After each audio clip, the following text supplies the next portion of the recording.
నాలుగవ వారం వచ్చేసి మనము ఏం నేర్చుకుందామో చూద్దాము. నావ అంటే పడవ అనమాట. అదిగదిగో ఒక్క నావ ఆ నదిలో పోతూ ఉన్నదే నావ. అందంగా అలల పైన భలే భలే సాగుతూ ఉంది, చక్కగా సాగుతూ ఉంది. అంటే ఆ యొక్క అలలో చక్కగా పోతూ ఉందన్నమాట ఆ పడవ నావ. తరుల మధ్య గిరుల మధ్య తలతలమని మెరుస్తూ ఉంది. తామరలతో మీనములతో కలిసిమెలిసి కదులుతోంది. అక్కడ ఉన్నటువంటి తామరలు, తర్వాత వచ్చేసి చేపలతో కలిసి ఈ యొక్క నావ అనేటువంటిది కదులుతూ ఉంది. మనము వర్కౌట్ చేసేటప్పుడు ఇవన్నీ నేర్చుకుందాము వీటి గురించి. వాదులాడుకోవడం వలన కలిగేటువంటి ఫలితం ఏంటనేది ఈ యొక్క లెసన్ ద్వారా, ఈ యొక్క కథ ద్వారా మనం తెలుసుకుందాము. చూడండి, రింకు టింకు అనే రెండు పిల్లులు ఉన్నాయి. అవి ఒకరోజు సరదాగా నడుచుకుంటూ వెళ్తూ ఉన్నాయన్నమాట. దారిలో వాటికి ఒక రొట్టె కనిపించింది. రెండు పరిగెత్తుకుంటూ వెళ్ళేసరికి రొట్టెను నేను ముందుగా చూశాను, ఇది నాకే కావాలి అంది రింకు. కాదు, ఇది నేను ముందు చూశాను కాబట్టి ఇది నాకే కావాలి అని టింకు. సో ఇలా ఆ రొట్టెను నాదంటే నాదని రెండు పోట్లాడుకొని మొదలుపెట్టాయన్నమాట. పిల్లలు పోట్లాటలను చెట్టు మీద ఉన్నటువంటి అంజి గమనించింది. అంజి అంటే కోతి గమనించింది. కిందకు దిగి వచ్చింది. మీ తగు నేను తీరుస్తాను అని చెప్పింది అనమాట. అంజి ఒక త్రాసు తెచ్చింది. రొట్టెను రెండు ముక్కలుగా చేసిందనమాట. చేసేసరికి త్రాసులో అటు ఇటు వేసి తూచిందనమాట. తూచేసరికి అబ్బా, ఇటువైపు కొంచెం ఎక్కువగా ఉంది, కాదు ఇటువైపు కొంచెం ఎక్కువగా ఉంది అంటూ రొట్టెలో కొంచెం కొంచెం తింటుంది. ఇలా చేస్తూ మొత్తం రొట్టెని తినేసింది.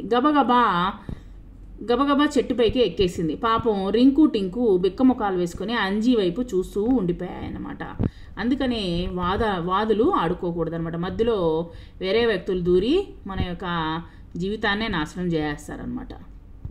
ఐదవ వారం వచ్చేసి ఆవు దూడ గురించి మీరు చెప్పండి. తువ్వాయి ఏమి తువ్వాయి మా మంచి తువ్వాయి మెల్లోన ఏమి ఉన్నాయి, తువ్వాయి మెల్లోన మువ్వలు ఉన్నాయి, తువ్వాయి కాళ్ళలో ఏమి ఉన్నాయి, తువ్వాయి కాళ్ళలో పరుగులు ఉన్నాయి, తువ్వాయి నోట్లోన ఏమి ఉన్నాయి, నోట్లోన తొలిపాల నురుగులున్నాయి, తువ్వాయి ఎవరి తువ్వాయి, ఆవుగారి తువ్వాయి అసలు మా తువ్వాయి అంటే ఒకవేళ ఈ యొక్క ఆవు దూడలాగున్నట్టుంది. మనము ఇంకో కథని చెప్పుకుందాము. తగిన శాస్త్రి. ఒక చెరువు పక్కన పెద్ద చెట్టు ఉంది. ఆ చెట్టు కొమ్మ మీద ఒక కాకి గూడు కట్టుకొని ఉంది. ఆ గూడులో కాకి తన పిల్లలతో హాయిగా కాలం గడుపుతూ ఉంటే చూడండి, ఒకరోజు కాకి ఆహారం కోసం బయటికి వెళ్ళింది. ఒక దొంగ పిల్లి అటుగా వచ్చింది. గూట్లో కాకి లేదని గమనించి కాకి పిల్లలను దగ్గరకు చేరిందనమాట. మెల్లగా కాకి గూటికి దగ్గరికి చేరింది. ఆ యొక్క పిల్లిని చూసేసరికి కాకి పిల్లలు భయంతో అరిచేశాయన్నమాట. కాకి పిల్లల అరుపులు విన్న ఒక కొంగ గమనించింది. గూటి దగ్గరికి వచ్చింది. తన పొడవైన ముక్కుతో పిల్లిని పొడిచింది. పిల్లి భయపడి పారిపోయిందనమాట. కొంగ కాకి పిల్లలను దగ్గరే ఉందన్నమాట. కొంతసేపటికి ఆహారం తీసుకుని కాకి వచ్చింది. కాకి పిల్లలు విషయమంతా అమ్మకు చెప్పాయి. కాకి కొంగ చేసినటువంటి సహాయానికి కృతజ్ఞత చెప్పింది.